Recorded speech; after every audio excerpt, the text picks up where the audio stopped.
அதீத அன்பு, பாரபட்ச அன்பு, சற்று குள்ளநரித்தனம். முடிவு மாமனாரிடம் பணியாள்.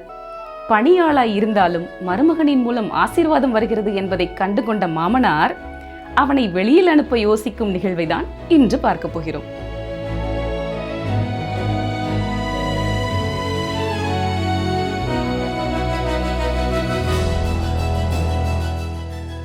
பிரியமானவர்களே, இன்று நாம் ஆதியாகமம் 30ஆம் அதிகாரம் முதல் வசனம் முதல் 31ஆம் அதிகாரம் 16ஆம் வசனம் வரைக்கும் கற்றுக்கொள்ளப் போகிறோம். 30ஆம் அதிகாரத்தில் யாக்கோபின் குமாரர்களின் பிறப்பு, ராகேலுக்கு யோசேப்பு பிறந்தது, லாபானை விட்டு பிரிய யாக்கோபு ஆயத்தமாகுதல், இந்த எல்லா காரியங்களையும் பார்க்க போகிறோம். இந்த அதிகாரத்திற்கு நாம் வரும்பொழுது யாக்கோபின் பாவத்திற்கு மத்தியிலும் தேவன் கிரியை செய்வதை பார்க்கிறோம். தேவன் அவருடைய பாவத்தினாலே அல்ல, மாறாக அந்த பாவத்தை மீறி செயல்படுகிறார். இந்த அதிகாரத்தின் மைய கருப்பொருள் என்னவென்றால், யாக்கோபின் குடும்பமும் அவனுடைய குமாரர்களின் பிறப்பும் என்று சொல்லலாம். லாபானை விட்டு வெளியேற யாக்கோபு திட்டமிட்டு விட்டார். மேலும் அவனுடன் ஒரு தந்திரமான உடன்படிக்கையும் செய்கிறார். பாருங்கள், ஆதியாகமம் 30:1. ராகேல் தான் யாக்கோபுக்கு பிள்ளைகளை பெறாததைக் கண்டு தன் சகோதரியின் மேல் பொறாமை கொண்டு யாக்கோபை நோக்கி, எனக்கு பிள்ளை கொடும், இல்லாவிட்டால் நான் சாகிறேன் என்றாள். ராகேல் ஏன் இப்படி பேசுகிறாள்? ஏனென்றால் அந்த நாட்களிலே ஒரு பெண்ணிற்கு மகப்பேறு இல்லை என்றால் அது அவளுக்கு அவமானமாக கருதப்பட்டது. மேலும் ஒரு பெண்ணிற்கு எத்தனை அதிகமான பிள்ளைகள் இருக்கிறார்களோ அந்த அளவிற்கு அவளுடைய கௌரவம், மதிப்பு அந்த சமுதாயத்திலே உயர்ந்ததாய் காணப்பட்டது.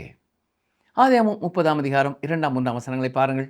அப்பொழுது யாக்கோபு ராகேலின் மேல் கோபம் கொண்டு, தேவன் அல்லவோ உன் கற்பத்தை அடைத்திருக்கிறார், நான் தேவனா என்றான். அப்பொழுது அவள், இதோ என் வேலைக்காரியாய பில்காள் இருக்கிறாளே, அவள் என் மடிக்கு பிள்ளைகளை பெறவும் அவளாலாகிலும் என் வீடு கட்டப்படவும் அவளிடத்தில் சேரும் என்று சொல்லி. யாக்கோபும் ராகேலும் அந்த கால வழக்கத்தையே மீண்டும் கையாளுவதை இங்கே நாம் பார்க்கிறோம். ஞாபகம் இருக்கிறதா? ஆபிரகாமும் சாராளும் இதே தான் செய்தார்கள். தேவன் அன்று அதை அங்கீகரிக்கவில்லை, இப்பொழுதும் அவர் அதை அங்கீகரிக்கப் போவதில்லை. பரிசுத்த வேதம் நமக்கு ஒரு துல்லியமான பதிவை கொடுத்திருக்கிறது. ஆனால் அதற்காக அதில் பதிவு செய்யப்பட்டுள்ள எல்லாவற்றையும் தேவன் அங்கீகரித்தார் என்று அர்த்தமல்ல. உண்மையிலேயே அதை அவர் வெறுத்தார் என்பதும் தெளிவாய் சொல்லப்பட்டிருக்கிறது. ஆபிரகாமின் குடும்பத்திலே ஏற்கனவே நாம் சுட்டிக்காட்டிய அந்த போராட்டங்களை சற்றே சிந்தித்து பாருங்கள். அது ஈசாக்கின் குடும்பத்திலும் இருந்தது. இப்பொழுது யாக்கோபின் குடும்பத்திலும் அது ஏற்கனவே தொடங்கிவிட்டது. அவர் இன்னும் பல பெரிய பிரச்சனைகளை சந்திக்கப் போகிறார். இந்த அதிகாரத்தின் அடுத்த வசனங்கள் ராகேலின் பணிப்பெண்ணான பில்காள் மூலம் யாக்கோபிற்கு பிறந்த 2 குமாரர்களை பற்றியும், லேயாளின் பணிப்பெண்ணான சில்பாள் மூலம் பிறந்த 2 குமாரர்களை பற்றியும், அதன் பிறகு லேயாளுக்கு பிறந்த இன்னும் 2 குமாரர்களை பற்றியும் நமக்கு சொல்லுகிறது. ஆதியாகமம் 30ஆம் அதிகாரம் 22 முதல் 24 வரை பாருங்கள். தேவன் ராகேலை நினைத்தருளினார். அவளுக்கு தேவன் செவி கொடுத்து அவள் கற்பந்தரிக்கும்படி செய்தார். அவள் கற்பவதியாகி ஒரு குமாரனை பெற்று, தேவன் என் நிந்தையை நீக்கிவிட்டார் என்றும், இன்னும் ஒரு குமாரனை கர்த்தர் எனக்கு தருவார் என்று சொல்லி அவனுக்கு யோசேப்பு என்று பெயரிட்டாள். எகிப்து தேசத்திற்கு செல்ல போகிற சிறுவன் இவன்தான். இவன் மிகவும் குறிப்பிடத்தக்க மற்றும் வியக்கத்தக்க ஆளுமை கொண்டவன் என்பதால் ஆதியாகம புத்தகத்தின் பிற்பகுதியிலே நாம் அவனை பின்தொடர்ந்து கவனிப்போம். பிற்காலத்திலே ராகேலுக்கு பென்யமீன் பிறப்பான். யாக்கோபின் 12 குமாரர்களும் மிக முக்கியமானவர்கள் என்பதால் அவர்களை பட்டியலிட்டு இந்த அதிகாரத்தை நாம் நிறைவு செய்வோம். இஸ்ரவேலின் 12 கோத்திரங்களும் இவர்களிடத்திலிருந்தே உருவாகின்றன. இறுதியில் இதுவே இஸ்ரவேல் தேசமாக மாறுகிறது. ஆதியாகமம் 30ஆம் அதிகாரம் 25-26 வசனங்களை பாருங்கள். ராகேல் யோசேப்பை பெற்ற பின் யாக்கோபு லாபானை நோக்கி, நான் என் ஸ்தானத்திற்கும் என் தேசத்திற்கும் போக என்னை அனுப்பிவிடும். நான் உமக்கு ஊழியம் செய்து சம்பாதித்த என் மனைவிகளையும் என் பிள்ளைகளையும் எனக்கு தாரும். நான் போவேன், நான் உம்மிடத்தில் சேவித்த சேவகத்தை நீர் அறிந்திருக்கிறீர் என்றான். இப்பொழுது மாமா லாபான் சொல்வதை கேளுங்கள். அவர் இன்னும் தன் வேலையை செய்து முடிக்கவில்லை. அதை நீங்கள் உறுதியாக நம்பலாம். வசனம் 27 பாருங்கள். அப்பொழுது லாபான், உன் கண்களில் எனக்கு தயவு கிடைத்ததேயானால் நீ இரு, உன் நிமித்தம் கர்த்தர் என்னை ஆசீர்வதித்தார் என்று குறிப்பினால் அறிந்தேன். கவனித்தீர்களா? இது மிகவும் சுவாரஸ்யமானது. கேராரின் ராஜாவான அபிமெலேக்கு ஈசாக்கு தன்னோடு இருந்தபொழுது தான் ஆசீர்வதிக்கப்பட்டதை கண்டது உங்களுக்கு ஞாபகம் இருக்கிறதா? இப்பொழுது மாமா லாபான் தேவன் யாக்கோபோடு இருப்பதையும் யாக்கோவின் நிமித்தம் தன்னை கர்த்தர் ஆசீர்வதிப்பதையும் கண்டுபிடித்து விட்டார். அதனால் மாமா லாபான், மகனே, அவசரப்பட்டு ஓடிவிடாதே, என்னை விட்டு போகாதே, நான் ஆசீர்வதிக்கப்பட்டிருக்கிறேன், உன் சம்பளத்தை நான் உயர்த்தி தர விரும்புகிறேன் என்று கூறுகிறார். பாருங்கள், வாசிக்கிறேன். ஆதியாகமம் 30:28. உன் சம்பளம் இன்னதென்று எனக்கு சொல், நான் அதை தருவேன் என்றான். மாமா லாபான் எப்போது ஒரு ஒப்பந்தம் செய்தாலும் அதில் அவரே வெற்றி பெறுவார் என்பது இப்பொழுது யாக்கோபுக்கு நன்றாகவே தெரிந்து விட்டது. எனவே அவர் அங்கே இருந்து இப்பொழுது வெளியேற விரும்புகிறார். ஆதியாகமம் 30:29-30 அதற்கு அவன், நான் உம்மை சேவித்த விதமும் உம்முடைய மந்தை என்னிடத்தில் இருந்த விதமும் அறிந்திருக்கிறீர். நான் வரும் முன்னே உமக்கு இருந்தது கொஞ்சம், நான் வந்தபின் கர்த்தர் உம்மை ஆசீர்வதித்ததினால் அது மிகவும் பெருகி இருக்கிறது. இனி நான் என் குடும்பத்துக்கு சம்பாத்தியம் பண்ணுவது எப்பொழுது என்றான். யாக்கோபின் புலம்பலை கேளுங்கள். அவர் தன் சோக கீதத்தை பாடிக்கொண்டிருக்கிறார். அவர் சொல்வதை கவனித்தீர்களா? உமக்காக நான் செய்த இந்த அத்தனை வேலைக்கும் எனக்கு கிடைத்தது என்னவோ 2 மனைவிகளும் அவரின் 2 பணிப்பெண்களும் வீடு நிறைய சிறுவர்களும் தான் என்று சொல்லுவது போல இருக்கிறது. சொல்லப்போனால் இந்த நேரத்திலே அவருக்கு 11 மகன்கள் இருக்கிறார்கள். அவர் என்னதான் செய்வார்? அவர்களுக்கு எப்படி சாப்பாடு கொடுப்பது? அவர் சொல்லுகிறார், தேவன் உம்மை ஆசீர்வதித்தார், உம்மை தழைக்கச் செய்தார், ஆனால் என்னிடம் எதுவுமே இல்லை என்பது போல பேசுகிறார். கவனிங்கள், வாசிக்கிறேன். ஆதியாகமம் 30:31-32 அதற்கு அவன், நான் உனக்கு என்ன தர வேண்டும் என்றான். யாக்கோபு, நீர் எனக்கு ஒன்றும் தர வேண்டியதில்லை, நான் சொல்லுகிறபடி நீர் எனக்கு செய்தால் உம்முடைய மந்தையை திரும்ப மேய்த்து காப்பேன். நான் இன்றைக்கு போய் உம்முடைய மந்தைகளை எல்லாம் பார்வையிட்டு அவைகளில் புள்ளியும் வரியும் கருப்பும் உள்ள செம்மறியாடுகளையும் வரியும் புள்ளியும் உள்ள வெள்ளாடுகளையும் பிரித்து விடுகிறேன். அப்படிப்பட்டவை இனி எனக்கு சம்பளமாக இருக்கட்டும். வேறு வார்த்தைகளிலே சொல்ல வேண்டுமென்றால், சுத்தமான இனங்கள் லாபானுக்கு சேரும், ஆனால் கலப்பினங்கள் அல்லது தரம் குறைந்த கால்நடைகள் யாக்கோபுக்கு சேரும். யாக்கோபு இவற்றை மட்டும் எனக்கு கொடுத்து விடும், அதுவே எனது கூலியாக இருக்கட்டும் என்கிறார். இது லாபானுக்கு மிகவும் சாதகமான ஒரு நல்ல திட்டமாக தெரிந்தது. பாருங்கள், ஆதியாகமம் 30:33-35 வாசிக்கிறேன். அப்படியே இனிமேல் என் சம்பளமாகிய இவற்றை நீர் பார்வையிடும்போது என் நீதி விளங்கும். புள்ளியும் வரியும் இல்லாத வெள்ளாடுகளும் கருப்பான செம்மறியாடுகளும் என் வசத்தில் இருந்தால் அவையெல்லாம் என்னால் திருடி கொள்ளப்பட்டவைகளாய் எண்ணப்படட்டும் என்றான். அதற்கு லாபான், நீ சொன்னபடியே ஆகட்டும் என்று சொல்லி அந்நாளிலே கலப்பு நிறமும் வரியும் உள்ள வெள்ளாட்டு கடாக்களையும் புள்ளியும் வரியும் உள்ள வெள்ளாடுகள் யாவையும் சற்று வெண்மையும் கருமையும் உள்ள செம்மறியாடுகள் யாவையும் பிரித்து தன் குமாரரிடத்தில் ஒப்புவித்து, அவைகள் மற்றவைகளுடன் இனப்பெருக்கம் செய்ய முடியாது. யாக்கோபு கலப்பினங்களை எடுத்துக்கொள்வார். இதன் மூலம் யாக்கோபு இனங்கள் மட்டுமே இணைந்து குட்டிகளை ஈனும். அவை யாக்கோபுக்கு சேரும், மற்றவை லாபானுக்கு சொந்தமாகும். யாக்கோபு மிகவும் சுவாரஸ்யமான ஒரு ஒப்பந்தத்தை செய்கிறார். ஆதியாகமம் 30:36-39 பாருங்கள். தனக்கும் யாக்கோபுக்கும் இடையிலே 3 நாள் பிரயாண தூரத்தில் இருக்கும்படி வைத்தான். லாபானுடைய மற்ற ஆடுகளை யாக்கோபு மேய்த்தான்.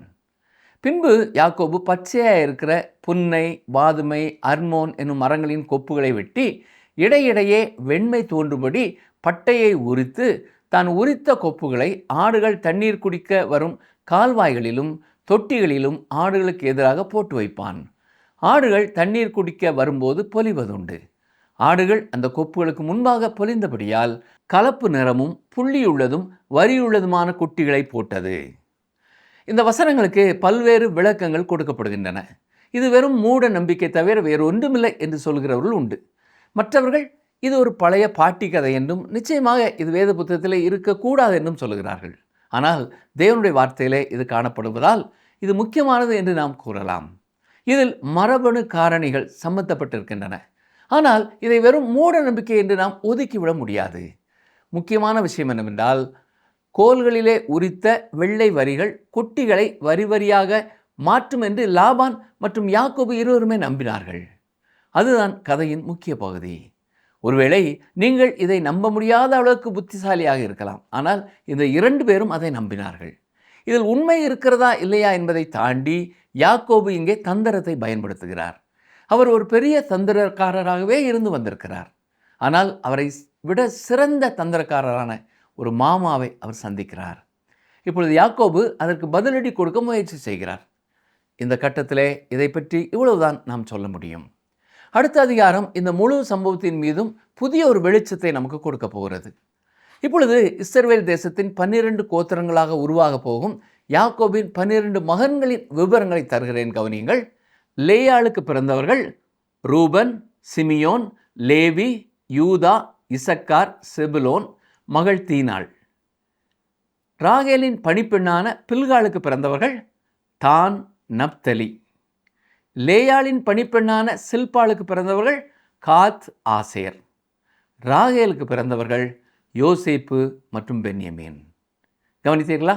இந்த 12 சிறுவர்களையும் கையாள்வதிலே யாக்கோபுக்கு பெரும் சவால்கள் இருந்தன. மேலும் அங்கே தீனாள் என்ற ஒரு மகள் இருப்பதையும் நாம் பார்க்கிறோம். அடுத்த அதிகாரத்திலே ஆபிரகாம், ஈசாக்கு மற்றும் யாக்கோபுக்கு தான் வாக்குறுதி கொடுத்த தேசத்திற்கு திரும்புமாறும் ஆரானை விட்டு வெளியேறுமாறும் தேவன் யாக்கோபை அழைப்பதை நாம் பார்க்க போகிறோம். தேவன் யாக்கோபின் பிள்ளைகளை பற்றி சிந்திக்கிறார் என்று நான் நினைக்கிறேன். அவர்கள் லாபானின் வீட்டு சூழலிலே வளருவதை அவர் விரும்பவில்லை என்றும் கூறலாம். அவர்கள் ஒருவருக்கொருவர் விடைபெறும் விழாவை கூட நடத்தவில்லை. லாபான் அவரை துரத்தி சென்று பிடித்து விடுகிறார். இறுதியிலே யாக்கோபும் லாபானும் ஒருவரை ஒரு ஏமாற்றவோ அல்லது தீங்கு செய்யவோ கூடாது என்று ஒரு புதிய உடன்படிக்கை செய்து கொள்கிறார்கள். அதற்கு பிறகு அவர்கள் வெளிப்புறமாக ஒரு நட்பு ரீதியான முறையிலே பிரிந்து செல்கிறார்கள். யாக்கோபு அந்த தேசத்தை விட்டு வெளியேற வேண்டும் என்று தேவன் விரும்புவதை நாம் பார்க்கிறோம். லாபானுடைய குடும்பத்தின் தாக்கம் யாக்கோபுக்கும் அவனது வளர்ந்து வரும் பிள்ளைகளுக்கும் நல்லதல்ல என்பதை தேவன் உணர்ந்தார். அந்த சிறுவர்கள் இஸ்ரவேலின் 12 கோத்திர தலைவர்களாக போகிறார்கள். எனவே அவர்களை அந்த சூழலில் இருந்து வெளியேற்றி அவர் ஆபிரகாமுக்கு வாக்குறுதி அளித்த நாடான ஆபிரகாமின் தேசத்திற்கு திரும்ப அழைத்து செல்ல தேவன் ஆர்வமாயிருக்கிறார். நமது தேவைகளுக்கு நமக்கு ஊழியம் செய்வதற்காக தேவன் கொடுத்த இந்த திருவசனத்தின் ஒரு பகுதியிலே நாம் இருக்கிறோம். இது பல வழிகளிலே மிகவும் பாவியான ஒரு மனிதனை பற்றியும் தேவன் கைவிட விரும்பாத ஒரு மனிதனை பற்றியும் பேசுகிறது. இதிலிருந்து நீங்களும் நானும் தைரியம் பெற்றுக்கொள்ளலாம். நாம் அவரிடம் திரும்பி வரும் வரை கர்த்தர் நம்மை ஒருபொழுதும் கைவிட மாட்டார். அவர் எப்பொழுதும் நம்மை ஏற்றுக்கொள்வார். யாக்கோபு போன்ற ஒருவரையும் என்னை போன்ற ஒருவரையும் அவர் ஏற்றுக்கொள்வார் என்றால், அருமையான சகோதரனே, சகோதரியே, அவர் உங்களையும் நிச்சயம் ஏற்றுக்கொள்வார்.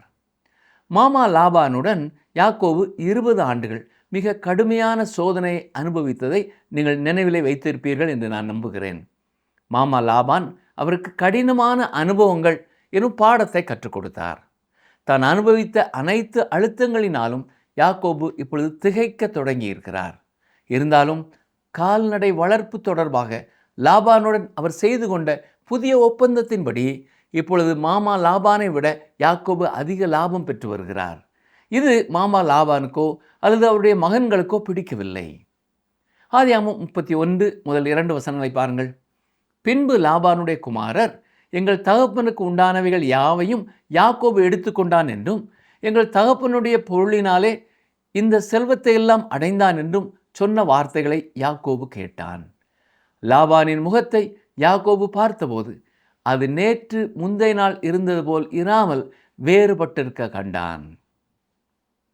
கவனித்தீர்களா? இப்படிப்பட்ட நேரத்திலே கர்த்தர் யாக்கோபோடு பேச விரும்புகிறார்.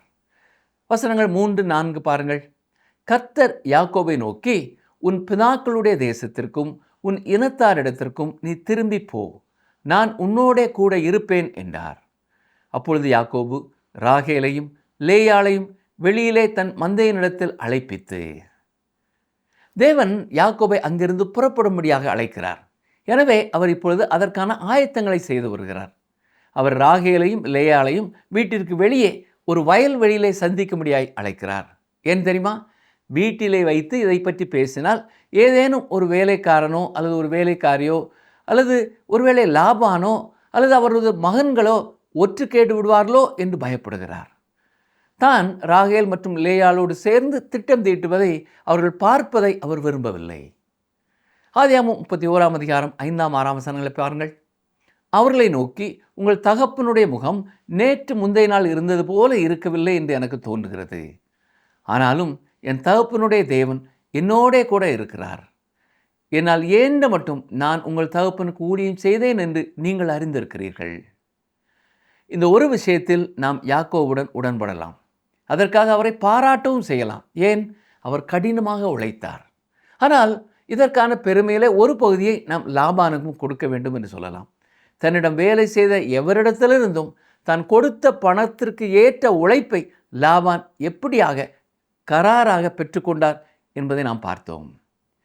ஆதியாகமம் 31:7 பாருங்கள். உங்கள் தகப்பனோ என்னை வஞ்சித்து என் சம்பளத்தை 10 முறை மாற்றினான். ஆனாலும் அவன் எனக்கு தீங்கு செய்ய தேவன் அவனுக்கு இடம் கொடுக்கவில்லை. 20 ஆண்டு கால அந்த பணியிலே வயது சென்ற லாபான் 10 முறை யாக்கோபின் கூலியை மாற்றியிருப்பதை கவனித்தீர்களா? பாவம் யாக்கோபு. ஆனால் எங்கு செல்வது என்று தெரியாமல் அவர் குழப்பத்திலும் விரக்தியிலும் இருந்த பொழுது தேவன் தலையிட்டார். ஆம் பிரியமானவர்களே, உங்கள் வாழ்க்கையிலையும் நீங்கள் குழப்பமான சூழ்நிலையிலே கர்த்தர் உங்களோடு பேச விரும்புகிறார் என்ற சத்தியத்தை உங்கள் இருதயத்தில் பதித்துக் கொள்ளுங்கள். மேலும் குழப்பமான சூழ்நிலைகளிலே வேத வசனத்தை வாசிப்பதற்கோ அல்லது கேட்பதற்கோ மறந்து போக வேண்டாம். ஏனென்றால் தேவன் இன்றும் அவருடைய வசனத்தின் மூலமாகவே நம்மோடு பேசுகிறார். ஆதியாகமம் 31 8 9 வசனங்களை பாருங்கள். புள்ளி உள்ளவைகள் உன் சம்பளமாய் இருக்கும் என்று அவன் சொன்னபோது ஆடுகள் எல்லாம் புள்ளியுள்ள குட்டிகளை போட்டது. கலப்பு நிறமானவைகள் உன் சம்பளமாய் இருக்கும் என்று அவன் சொன்னபோது ஆடுகள் எல்லாம் கலப்பு நிற குட்டிகளை போட்டது. இவ்விதமாய் தேவன் உங்கள் தகப்பனுடைய ஆடுகளை எடுத்து எனக்கு தந்தார். யாக்கோபு லாபானும் அவனது மகன்களும் தன்மீது மிகுந்த பொறாமை கொள்ளும் அளவிற்கு தேவன் தன்னை ஆசீர்வதித்திருப்பதை ராகேலுக்கும் லேயாளுக்கும் விளக்கி சொல்லுகிறார். உண்மையில் அவர்கள் இப்பொழுது லாபானை வெறுக்கிறார்கள். தற்போது தான் அங்கிருந்து வெளியேற விரும்புவதற்கான உண்மையான காரணத்தை யாக்கோபு சொல்லுகிறார். பாருங்கள், ஆதியாகமம் 31 11 12 வசனங்கள். அன்றியும் தேவதூதன் ஒருவர் சொப்பனத்தில் யாக்கோபே என்றார். இதோ இருக்கிறேன் என்றேன். அப்பொழுது அவர், உன் கண்களை ஏறெடுத்து பார், ஆடுகளோடே பொலியும் கடாக்கள் எல்லாம் கலப்பு நிறமும் புள்ளியும் வரியும் உள்ளவைகளாயிருக்கிறது. லாபான் உனக்கு செய்கிற யாவையும் கண்டேன். முந்தைய அதிகாரத்தில் கால்நடை வளர்ப்பிலே நடந்தவை குறித்து நாம் பார்த்த கருத்துக்கள் ஒருவேளை உங்களுக்கு போதுமானதாக இருந்திருக்காது என்று நீங்கள் நினைத்திருக்கலாம். ஆனால் இங்கே நாம் தெளிவாக பார்க்கும் சத்தியம் என்ன? நானே இதை செய்தேன் என்று தேவன் இங்கே சொல்கிறார். இதற்கான காரணங்களை நாம் இயற்கையான விளக்கங்களுக்குள் தேட வேண்டிய அவசியமில்லை. தேவன் அத்தகைய இயற்கை விதிகளிலே ஒன்றைத்தான் பயன்படுத்தி இருப்பார் என்று நான் நம்பினாலும் அவர் எதை பயன்படுத்தினார் என்று நமக்கு சொல்லாததால் நமக்கு அது தெரியாது. இதற்கு பல விளக்கங்கள் இருக்கலாம். நீங்கள் எதை வேண்டுமானாலும் தேர்வு செய்யலாம். ஆனால் நான் லாபான் உனக்கு செய்து வந்ததை கண்டேன், அதனால் நான் உன்னை ஆசீர்வதித்தேன் என்று தேவன் கூறிய உண்மையையே விரும்புகிறேன். ஆதியாகமம் 31:13 பாருங்கள். நீ தூணுக்கு அபிஷேகம் செய்து எனக்கு ஒரு பொருத்தனையை பண்ணின பெத்தேலிலே உனக்கு தரிசனமான தேவன் நானே. இப்பொழுது நீ எழுந்து இந்த தேசத்தை விட்டு புறப்பட்டு உன் இனத்தார் இருக்கிற தேசத்திற்கு திரும்பி போ என்று சொன்னார் என்றான். லாபான் வீட்டை நோக்கி வரும் பொழுது பெத்தேலில் யாக்கோபை சந்தித்த தேவன் மீண்டும் யாக்கோபின் வாழ்க்கையிலே தன்னுடைய திட்டத்தை வெளிப்படுத்தி வழி நடத்துகிறார். இப்பொழுது நீ எழுந்து இந்த தேசத்தை விட்டு புறப்பட்டு உன் இனத்தார் இருக்கிற தேசத்திற்கு திரும்பி போ. தேவன் அவரை ஆரானை விட்டு வெளியேற சொல்கிறார். ஏனென்றால் வளர்ந்து வரும் 11 மகன்களும் அவரிடம் இருக்கிறார்கள். அவர்கள் ஏற்கனவே கற்கக்கூடாத சில காரியங்களை கற்க தொடங்கிவிட்டார்கள். ஆபிரகாமை எப்படி தவறான ஆராதனை நிறைந்த வீட்டிலிருந்து தேவன் வெளியே கொண்டு வந்தாரோ அதே போல யாக்கோபையும் அவனது மகன்களையும் இந்த தவறான ஆராதனை சூழலிலிருந்து வெளியே கொண்டு வர தேவன் விரும்புகிறார். ஆதியாகமம் 31 14 15 வசனங்களை பாருங்கள். அதற்கு ராகேலும் லேயாளும், எங்கள் தகப்பன் வீட்டிலே இனி எங்களுக்கு பங்கும் சுதந்திரமும் உண்டோ? அவரால் நாங்கள் அந்நியராய் எண்ணப்படவில்லையா? அவர் எங்களை விற்று எங்கள் பணத்தையும் வாயிலே போட்டு கொண்டார். அவருடைய மகள்கள் என்ற முறையில் தங்களுக்கு தந்தையின் சொத்தில் நிச்சயமாக ஒரு பங்கு கிடைக்க வேண்டும் என்றும் அதுவே லாபானின் பகையுணர்வை குறைக்க போதுமானது என்றும் அவர்கள் கூறுகிறார்கள். ஆனால் அருமையானவர்களே, லாபானை ஒருபொழுதும் நம்ப முடியாது. துரதிருஷ்டவசமாக இன்று பல கிறிஸ்தவர்கள் தங்களுடைய பணத்தையும் மற்றவர்களின் பணத்தையும் கையாளும் விதத்தை பார்க்கும் பொழுது அவர்களையும் நம்ப முடியாது என்பது வெளிப்படையாக தெரிகிறது. இது ஒரு தனி மனிதனின் குணாதிசயத்திற்கு விடப்படும் உண்மையான சோதனை என்று நாம் சொல்லலாம். உங்களை மயிர் கூச்சரிய செய்யும் அளவுக்கு பல கதைகளை என்னால் சொல்ல முடியும். கிறிஸ்தவர்களும் கிறிஸ்தவ தலைவர்களும் பண விஷயத்தில் செய்யக்கூடாத பல காரியங்களை செய்கிறார்கள். ஆதியாகமம் 31:16 பாருங்கள். ஆகையால் தேவன் எங்கள் தகப்பனிடத்திலிருந்து எடுத்த ஐஸ்வர்யம் எல்லாம் நமக்கும் நம்முடைய பிள்ளைகளுக்கும் உரியது.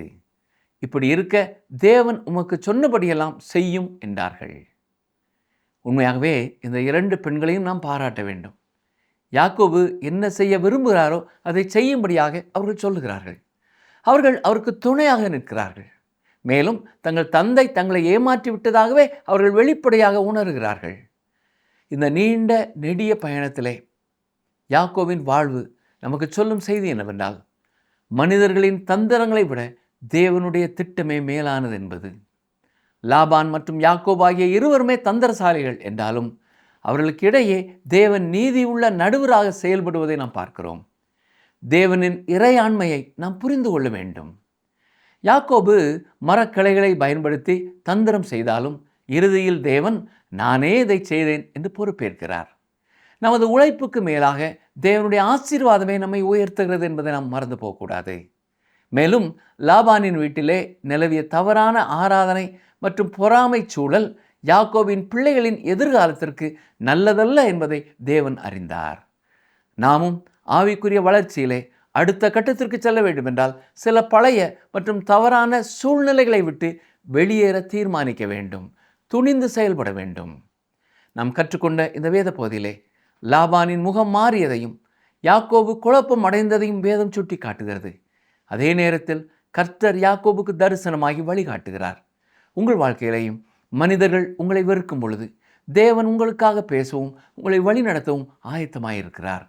மேலும் லாபானைப் போல கூலியை 10 முறை மாற்றும் சுவாபமோ அல்லது பணத்தை கையாளுவதிலே நேர்மையற்ற தன்மையோ ஒரு விசுவாசிக்கு அழகல்ல. பணத்தை கையாளும் விதமே ஒருவனின் ஆவிக்குரிய முதிர்ச்சியை காட்டும் அளவுகோல் என்பதை நாம் மறந்து போகக்கூடாது. யாக்கோபு ஒரு பாவியாக தந்திரக்காரனாக தன் வாழ்க்கையை தொடங்கினாலும் தேவன் அவனை பெத்தேலிலே சந்தித்து அவனது 20 ஆண்டுகால போராட்டத்திலேயும் அவரோடு இருந்தார். நான் உன்னை விட்டு விலகுவதுமில்லை, உன்னை கைவிடுவதுமில்லை என்று சொன்ன தேவன் இன்று உங்களையும் உங்கள் போராட்டங்களின் நடுவே ஆசீர்வதிக்கவும் சரியான இடத்திற்கு வழி நடத்தவும் வல்லமை உள்ளவராயிருக்கிறார். உங்கள் வாழ்க்கையின் சூழ்நிலை இன்றைக்கு எப்படிப்பட்டதாக இருந்தாலும் முற்றிலும் கர்த்தரை நம்பி அவரை சார்ந்து கொள்ள அவர் வழியிலே நடக்க நீங்கள் ஆயத்தமாயிருக்கிறீர்களா? நீங்கள் அப்படி செய்வீர்கள் என்றால் உங்களையும் கர்த்தர் முடிவு பரியந்தம் கரம் பிடித்து அருமையாய் நடத்தி செல்வார். அப்படிப்பட்ட கிருபையை நீங்களும் அனுபவிக்க உங்களுக்காக ஜெபிக்கிறோம். கர்த்தர் உங்களை ஆசீர்வதிப்பாராக. ஆமேன்.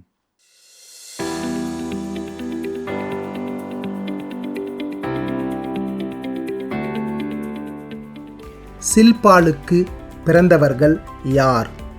சில்பாளுக்கு பிறந்தவர்கள் யார்? ஆப்ஷன் ஏ தான், நப்தலி. ஆப்ஷன் பி காத், ஆசேர். ஆப்ஷன் சி இசக்கார், செபுலோன்.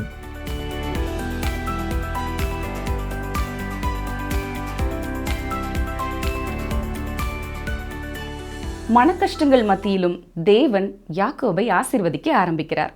அதை அவரின் மாமனும் உணர்ந்தார். ஆயினும் நியாயமான கூலி கொடுக்க மாமனுக்கு மனதில்லை. யாக்கோபு அவரோடு கூட இருந்த தேவனின் கிருபையால் அதை கடந்து வந்தார். ஒருவேளை அதை அவர் உணர்ந்தாரா அல்லது அவரின் குணம் முற்றும் மாறியதா என்று தெரியவில்லை. தேவன் தான் கொடுத்த வாக்கின்படி அவரோடு இருந்தார். மரண இருள் போன்ற பள்ளத்தாக்கின் ஊடாக நீங்கள் நடந்து சென்றாலும் தேவன் உங்களோடு இருக்கிறார் என்பதை மறந்து விடாதீர்கள் அன்பு நேயர்களே. நம்முடைய கிரியை மூலம் அல்ல ஆசீர்வாதம், அவரின் சுத்த கிருபைதான். நம் இருப்பிடம் இவ்வுலக மக்களோடா அல்லது நம் விசுவாச இனத்தோடா? இந்த நிகழ்ச்சி உங்களுக்கு பிடிச்சிருக்கா? அப்ப இப்பவே மிஸ்டர் கால் கொடுங்க. பரிசு வெல்றது நீங்களாவும் இருக்கலாம்.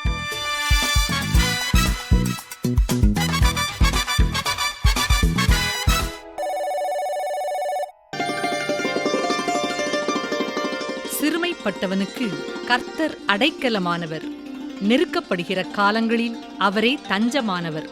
சங்கீதம் 9:9.